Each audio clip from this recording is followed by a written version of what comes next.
আরেকটা মাসলা বলবো।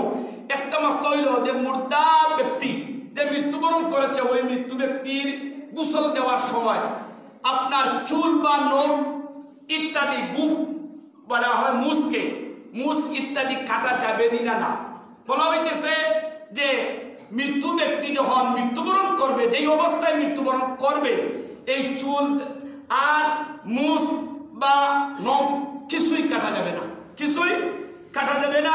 ফতোয়া আলমগীরি 2য় খণ্ড 198 নম্বর পৃষ্ঠা।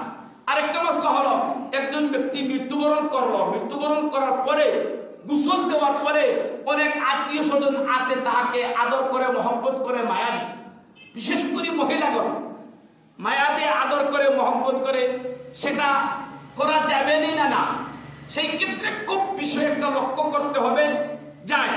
কিন্তু অনেক ক্ষেত্রে আমাদের দেখা যায় যে সমস্ত মুহাররিমাত আছে, বাইর হওয়া যায় না, এই সমস্ত পুরুষও আছে, মহিলারাও সামনে আসে।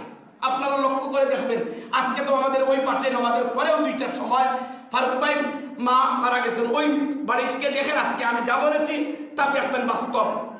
ওই মহিলার সামনে বাইর হওয়া অনেক পুরুষের দায়িত্ব নয়, সবাই এসে দেখতেছে, সবাই আসিয়া দেখতেছে, পুরুষও দেখতেছে, মহিলারাও দেখতেছে, এইরকম হয়। এখন কি মহব্বত করা যাবে না? না, বলে মহব্বত করা যাবে, মায়া দেওয়া যাবে, আদর করা যাবে, তবে সতর্ক থাকতে হবে, এর দ্বারা শরীয়ত যেন লঙ্ঘন না হয়, শরীয়ত যেন লঙ্ঘন না হয়। আপনি ওই মহব্বতের সাথে মহিলাকে আদর করলে এর মধ্যে স্পিড আসে, পুরুষে আদর করলে এর মধ্যে স্পিড আসে, পুরুষে মহিলাকে আদর করলে স্পিড তো আর হবেই। এই স্পিড এবং এই যে কুমন্ত্রণা যেটা আছে আপনার অন্তরে, সেইটা যেন ফায়দা না হয়, সৃষ্টি না হয়। যদি সেইটা সৃষ্টি হয়ে যায় তাহলে গুনাহগার হবে, তাহলে গুনাহগার হবেন। আর ওইটা যদি হয় না, তাহলে এইটা আদর করতে পারবেন, মহব্বত দিতে পারবেন, কোনো সমস্যা নাই।